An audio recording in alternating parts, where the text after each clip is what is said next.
ఉత్తరప్రదేశ్లోని నోయిడాలో జీతాల పెంపు పేరుతో జరిగిన నిరసన వెనుక పాకిస్తాన్ కుట్ర ఉన్నట్టుగా తెలుస్తోంది. నిరసనల పేరుతో ప్రభుత్వ ఆస్తులను ధ్వంసం చేయడం, పాఠశాల బస్సులను లక్ష్యంగా చేసుకోవడం, మహిళలపై దాడులు జరిగాయి.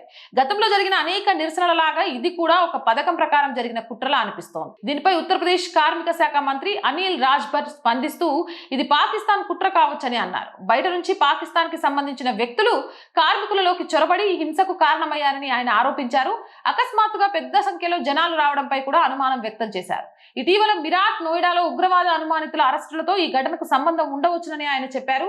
అలాగే ముజాఫర్ నగర్ లో యోగి ఆదిత్యనాథ్ ర్యాలీని అడ్డుకోవడమే లక్ష్యంగా ఈ ఘటన జరిగి ఉండొచ్చని భావిస్తున్నారు. ప్రస్తుతం అధికారులు ఈ ఘటన వెనుక ఉన్న నిధులు మరియు ఇతర సంబంధాలపై నిందితులపై దర్యాప్తు చేస్తున్నారు. కార్మికుల డిమాండ్లను పరిష్కరించడానికి ప్రభుత్వం ఒక ఉన్నత స్థాయి కమిటీని ఏర్పాటు చేసి 21% జీతాల పెంపును ఆమోదించింది. ఇంకా 2 నెలల్లో జాతీయ స్థాయిలో కనీస వేతనాలు ప్రకటించడంతో సమస్యలు మరింత పరిష్కారం అవుతాయని మంత్రి తెలిపారు. ఇదిలా ఉండగా సోషల్ మీడియాలో వైరల్ అవుతున్న వీడియోలు, ఆడియోలు, చాట్స్ చూస్తే ఈ ఘటన ముందే ప్రణాళికతో జరిగి ఉండొచ్చుననే సూచనలు ఉన్నాయి. పోలీసులు చర్య తీసుకున్న తర్వాత మళ్లీ కూడాలని సూచనలు, మిరపపొడి వంటి వస్తువులు తీసుకురావాలని చెప్పడం వంటి అంశాలు కనిపిస్తున్నాయి. ఇది హింస వెనుక ఒక సమన్వయ ప్రయత్నం ఉన్నట్లు అనిపిస్తుంది.